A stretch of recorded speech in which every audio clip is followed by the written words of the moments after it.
بسم اللہ الرحمن الرحیم۔ جیسا کہ ہم امر حاضر معروف بنانے کا طریقہ پڑھ رہے تھے تو میں نے آپ لوگوں کو یہ بات بتائی تھی کہ امر بنانے کا طریقہ یہ ہے کہ امر کا جو صیغہ بنانا ہوگا وہ فعل مضارع کے اسی صیغہ سے بنے گا۔ اب امر حاضر معروف کا صیغہ بنانا چاہتے ہیں تو فعل مضارع معروف سے اس کا صیغہ بنے گا۔ امر حاضر معروف کا صیغہ فعل مضارع معروف سے بنے گا۔ اس میں تھوڑی سی تفصیل ہے، اس وجہ سے میں نے دو الگ الگ صیغے لکھے ہیں۔ یہ ہے تضربو، اور ایک اور اس کو ہم لکھ لیتے ہیں تسمعو، اور ایک لکھتے ہیں ہم تنصرو، تسمعو تنصرو۔ پہلے تو یہ دیکھنا ہے کہ جب ہم نے امر حاضر معروف کا صیغہ بنانا ہے تو سب سے پہلے یہ دیکھنا ہے کہ اس کے شروع میں تا ہوگا، اس سے ہمیں پتہ چل جائے گا کہ یہ حاضر کا صیغہ ہے۔ جب یہ حاضر کا صیغہ ہوگا اس کے بعد ہم نے دوسرے حرف کو دیکھنا ہے۔ تا دیکھیں گے تو پتہ چلے گا کہ یہ حاضر کا صیغہ ہے، اس لیے کہ یضربو تو غائب کے صیغے میں آتا نا یا، تا آتا ہے حاضر کے صیغے میں، تو یہ ہوا تضربو۔ جب ہم نے یہ دیکھ لیا کہ یہ حاضر کا صیغہ ہے، اس کے بعد دوسرا کام ہم نے کیا کرنا ہے، دوسرا حرف دیکھنا ہے۔ دوسرا حرف دیکھنا ہے، دوسرا حرف ساکن ہے یا متحرک، دوسرا حرف ساکن ہے یا متحرک۔ اب یہاں پر ہمارے پاس دوسرا حرف کیا ہے، ساکن۔ اب یہ بات جب دوسرا حرف ساکن ہو تو یہ بات واضح ہو گئی کہ ہم نے اس کے شروع میں حمزہ لگانا ہے۔ ہم نے اس کے شروع میں کیا لگانا ہے، حمزہ، اس لیے کہ عربی زبان میں جو پہلا حرف ہوتا ہے کبھی بھی ساکن نہیں ہوتا۔ عربی زبان میں پہلا حرف کبھی بھی ساکن نہیں ہوتا، تو ہم نے تا کو گرا دیا اور تا کی جگہ پر ہم نے کیا لگا دیا، حمزہ۔ تو یہ دوسرے حرف کی مناسبت سے تھا، اگر دوسرا حرف ساکن ہو تو اس کے شروع میں ہم حمزہ لگائیں گے۔ پھر اب ہم نے دیکھنا ہے تیسرے حرف کی طرف۔ یہاں پر کیا تھا تیسرا حرف، تضربو، تضربو۔ تیسرا حرف اس پر اگر زیر ہو یا زبر ہو، جیسے یہ تسمعو ہے، تسمعو،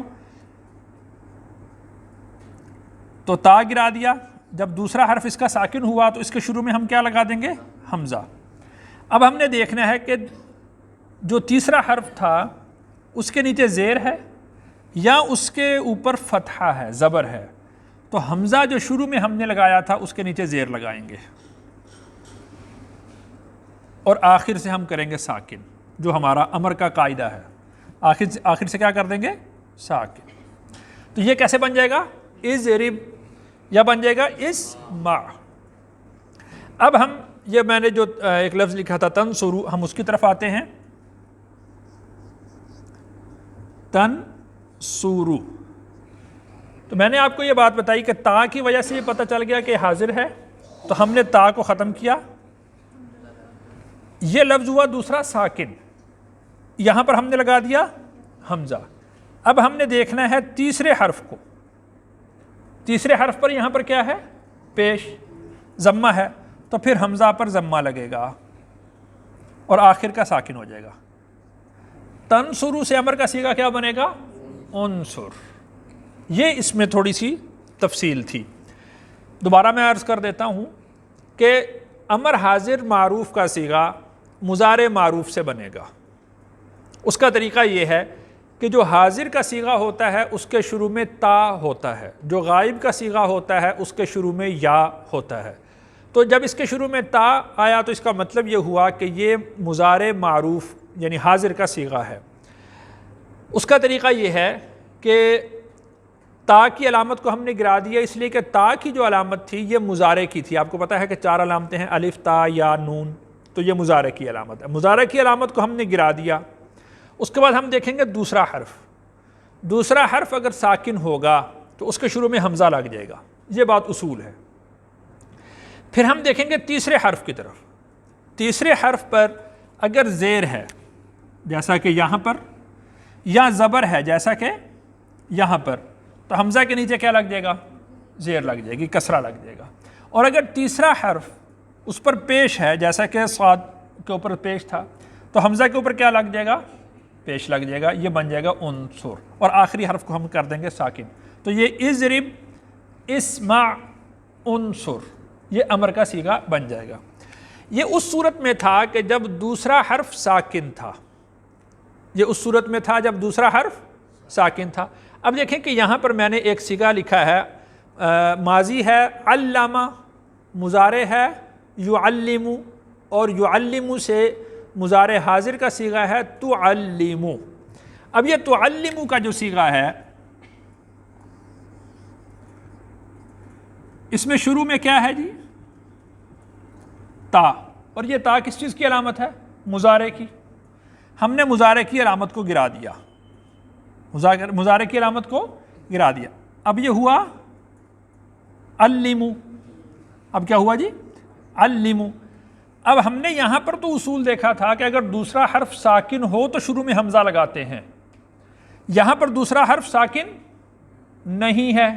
اب کیا کریں گے؟ اب یہ آسان طریقہ ہے کہ اس کو صرف آخر سے ساکن کر دیں گے. یہ کیا ہو جائے گا؟ علم. بس یہ امر کا صیغہ بن گیا. اگر دوسرا حرف متحرک ہو تو علامت مضارع کو گرا دو اور آخر سے ساکن کر دو بس. اور اگر دوسرا حرف ساکن ہے تو پھر حمزہ لگے گا. پھر حمزہ کے اوپر زبر آئے گی، زیر آئے گی یا پیش آئے گی، اس کو ہم نے دیکھنا ہے. اچھا یہ بات دیکھ لیں کہ جو امر کا صیغہ ہے اس کے شروع میں جو حمزہ ہوتا ہے اس کے اوپر کبھی بھی زبر نہیں آئے گی. یعنی جو یہاں پر ہم پڑھ رہے ہیں وہ آگے ایک دو چار صیغے ہیں وہاں پر آئے گی، اس کی بات ہم نہیں کر رہے. یہاں پر جو ہے اس کے نیچے زیر آئے گی یا کیا آئے گی جی؟ پیش آئے گی. تو اس کو ہم نے دیکھنا جو زیر ہے یا پیش ہے، وہ جو یہ تیسرا لفظ ہے اس کی بنیاد پر آئے گی. عین کلمہ جس کو ہم کہتے ہیں نا، عین کلمہ کی بنیاد پر اس کے اوپر اعراب لگے گا. اگر تو اس کے نیچے زیر ہے یا اس کے اوپر زبر ہے تو حمزہ کے نیچے زیر لگ جائے گی، اور اگر اس کے اوپر پیش ہے تو اس کے اوپر حمزہ کے اوپر بھی پیش لگ جائے گی، اور آخر سے ہم اس کو ساکن کر دیں گے. یہ تو تھا واحد کا صیغہ کہ جس کو ہم ساکن کرتے ہیں. تثنیہ کے صیغے وہ آسان ہیں کہ یہ نون کون سا ہوتا ہے جی؟ نون اعرابی.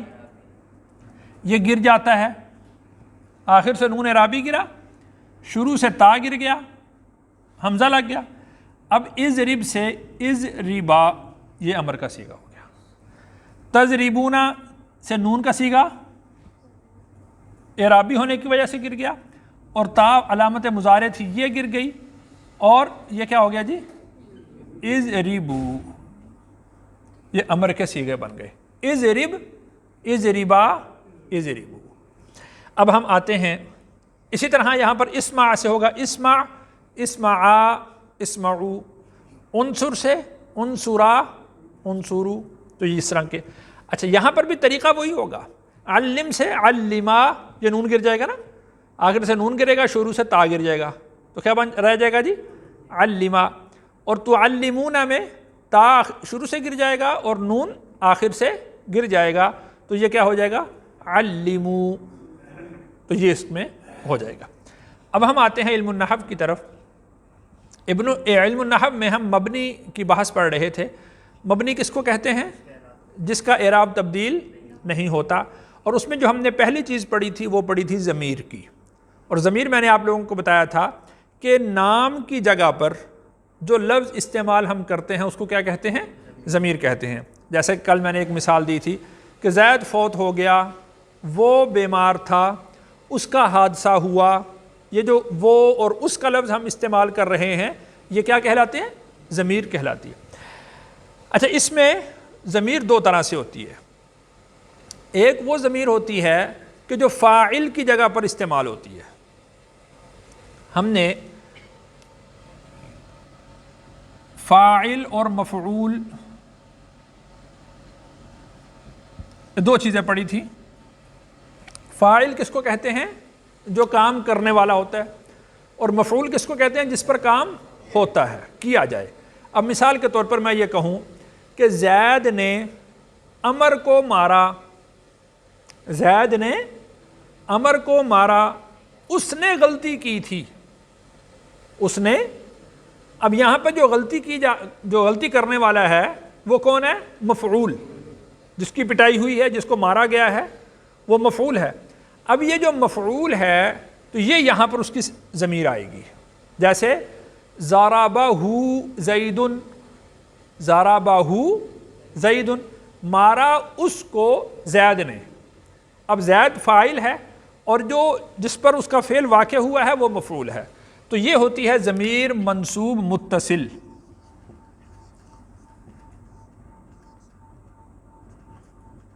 ضربہ زید، یہ جو ہو کی ضمیر ہے یہ مفعول کی ہے، منصوب ہمیشہ جو ہے وہ مفعول ہمیشہ منصوب ہوتا ہے. مطلب اس کا یہ ہے ضربہ زید امرن، یہ مرفوع ہم اس کو بولتے ہیں، یہ فاعل ہوتا ہے، اور یہ مفعول ہے، اور جو مفعول ہوتا ہے وہ ہمیشہ منصوب ہوتا ہے. مفعول ہمیشہ کیا ہوتا ہے؟ منصوب. تو یہ جو ضمیر ہے تو یہ ضمیر ہو گئی. منصوب مفعول کی وجہ سے ہو گیا.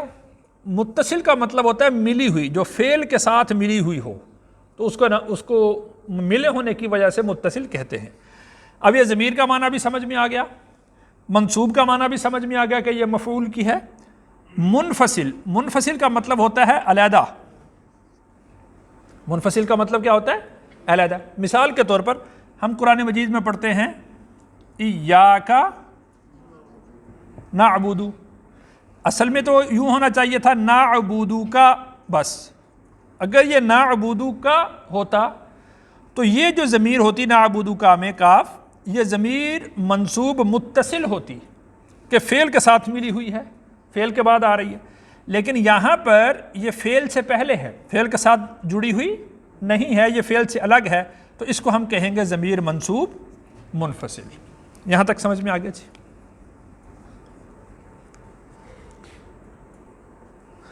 بسم اللہ الرحمن الرحیم.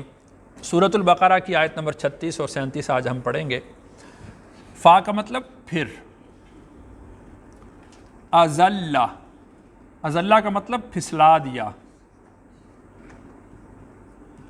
ازلہ کا مطلب پھسلا دیا. ہما، ہوا، ہما، ہوا واحد کا صیغہ تھا، ضمیر تھی، ہما تثنیہ کی ہے. اب دیکھیں نا کہ فَأَزَلَّهُمَا، پھسلایا ان دونوں کو، ان دونوں کو، ان دونوں کو. کس نے؟ شیطان نے.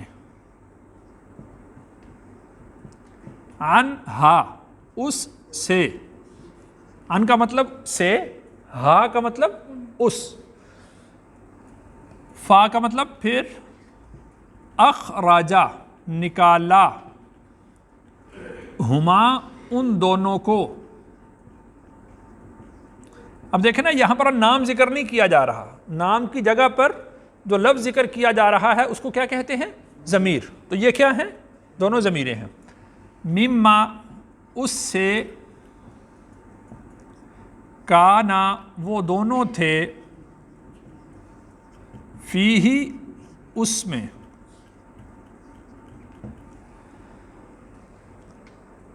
تو اللہ تعالیٰ نے حضرت آدم اور حضرت حوا کو جنت میں بھیجا، تو شیطان جو تھا یہ سانپ اور مور ان دونوں کی سہولت کاری کی بنیاد پر جنت میں داخل ہوا، اور حضرت آدم علیہ السلام کو اور حضرت اماں حوا کو اس نے پھسلانا چاہا. حضرت اماں حوا کو اس نے پہلے پھسلایا اور اس نے ان کو قسمیں دیں کہ اس درخت کے کھانے سے تم ہمیشہ جنت میں رہو گے اور تم اللہ کے زیادہ قریب ہو جاؤ گے. تو کہا گیا کہ نہیں، ہمیں تو منع کیا گیا ہے، جیسا کہ پچھلی آیت میں ہے کہ اللہ تعالیٰ نے فرمایا کہ یہ وَلَا تَقْرَبَا هَٰذِهِ الشَّجَرَةَ، اس درخت کے تم نے قریب نہیں جانا. اس نے کہا کہ دراصل بات یہ ہے کہ جب تم نئے نئے جنت میں آئے تھے تو اس وقت تمہارے اندر اس پھل کو کھانے کی صلاحیت موجود نہیں تھی. اب تھوڑا وقت گزر چکا ہے، اب تمہارے اندر یہ صلاحیت پیدا ہو گئی ہے کہ اب تم یہ درخت کھا لو، اور جب یہ تم درخت کھا لو گے تو تم ہمیشہ جنت میں رہو گے اور تم اللہ کے قریب ہو جاؤ گے۔ اور قرآن یہ کہتا ہے کہ وقاسمہما، اس نے قسمیں اٹھائیں۔ جب شیطان نے اللہ کی قسم اٹھا دی تو پھر حضرت آدم علیہ السلام اور اماں حوا وہ یہ سمجھے کہ کوئی شخص اللہ کے نام کی جھوٹی قسم کیسے اٹھا سکتا ہے، تو وہ اس کے قسم کھانے کی وجہ سے اس کے دھوکے میں آ گئے، تو انہوں نے وہ درخت کھایا۔ تو چونکہ شیطان کا حسد تھا کہ مجھے جب راندہ درگاہ کیا گیا ہے، مجھے عزت کی جگہ سے نکالا گیا ہے، تو ان کو بھی نکلواؤں ساتھ، تو شیطان نے پھر پھسلایا ان کو اس قسم کے ذریعہ سے۔ فَأَخْرَجَهُمَا مِمَّا كَانَا فِيهِ، پھر نکالا گیا ان دونوں کو جس جگہ پر وہ عزت کے مقام پر وہ تھے، جنت کے اندر۔ واو کا مطلب اور قُلْنَا، ہم نے کہا، اِهْبِطُوا، اِهْبِطُوا یہ امر کا صیغہ ہے نا، جیسے اِذْرِبُوا ہم نے پڑھا، تم اتر جاؤ، تم اتر جاؤ، بَعْضُكُمْ لِبَعْضٍ عَدُوٌّ، تم میں سے بعض کے لیے دشمن ہو، بعض کے لیے ایک دوسرے کے لیے تم کیا ہو؟ دشمن ہو۔ جنت سے دنیا کے اندر اسی لیے اتارا گیا کہ جنت میں تو دشمنی نہیں ہے، جنت کے اندر نہ عداوت ہے، نہ وہاں پر گناہ سرزد ہو سکتا ہے، تو دنیا ہی یعنی یہ دارالامتحان ہے، تو اس کے اندر ہی دشمنی، اس کے اندر ہی لڑائی جھگڑا، تو یہ اللہ تعالیٰ نے اس وجہ سے دنیا کے اندر ان کو اتار دیا۔ واو کا مطلب اور، لکم تمہارے لیے، فی کا مطلب میں، الارض زمین، مستقر، مستقر کا مطلب ہوتا ہے ٹھکانہ، واو کا مطلب اور، متاع، متاع کہتے ہیں نفع کی چیز، متاع کس کو کہتے ہیں جی؟ نفع کی چیز، جو عارضی نفع کی چیز ہوتی ہے۔ الی حین، الی کا مطلب تک، حین مدت، یعنی تمہارے لیے ایک مدت تک دنیا کے اندر نفع ہے اور ٹھہرنے کی جگہ۔ مطلب یہ ہے کہ دنیا کے اندر جو اللہ تعالیٰ نے بھیجا وہ بھی ہمیشہ اور دائمی نہیں بھیجا، لوٹ کر پھر اللہ تعالیٰ کی طرف ہی جانا ہے۔ اور آگے اللہ تعالیٰ نے اس کو ذکر بھی فرمایا ہے کہ جو لوگ اللہ تعالیٰ کی اطاعت اور فرما برداری کریں گے تو ان کے لیے دوبارہ وہی ٹھکانہ ہے جنت کا جہاں سے نکالے گئے ہیں، اور جو نافرمانی کرنے والے ہیں ان کے لیے سزا ہے، ان کے لیے جہنم ہے، وہ آگے آیات آ رہی ہیں۔ فا کا مطلب پھر، تلقا سیکھ لیے، آدم نے، من کا مطلب سے، رب کا مطلب رب، ہی کا مطلب اپنے، پھر سیکھ لیے آدم نے اپنے رب سے، کلمات، کچھ کلمات، کچھ بول، کلمات کچھ بول سیکھ لیے۔ وہ کون سے تھے؟ ربنا ظلمنا انفسنا وان لم تغفر لنا وترحمنا لنکونن من الخاسرین، یہ سیکھ لیے۔ تو آدم علیہ السلام کو جب جنت سے دنیا میں بھیجا گیا تو آدم علیہ السلام وہ ندامت اور اس کے اندر آہو زاری اور گریہ کرنے لگے، اللہ سے رجوع کرنے لگے، توبہ کرنے لگے۔ پھر اللہ تعالیٰ نے کلمات سکھائے، آدم علیہ السلام نے وہ کلمات توبہ کے سیکھے۔ فتاب علیہ، پھر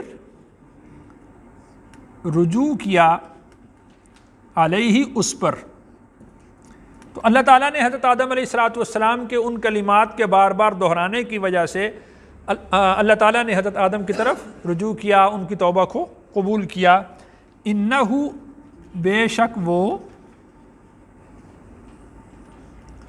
هو التواب، وہی التواب، توبہ قبول کرنے والا، الرحیم، رحم کرنے والا۔ تو اللہ تعالیٰ ہی توبہ کو قبول کرنے والے اور رحم کرنے والے ہیں۔ اگر کوئی بندہ اللہ کی طرف رجوع کرتا ہے، اللہ کی طرف آتا ہے، تو اللہ کی طرف سے کبھی بھی دروازہ بند نہیں پاتا۔ جب بھی اللہ کی طرف رجوع کرے گا تو اللہ کی طرف سے اس کے لیے رحمت کے دروازے کھلے ہیں، اللہ تعالیٰ اس کی توبہ کو قبول کریں گے۔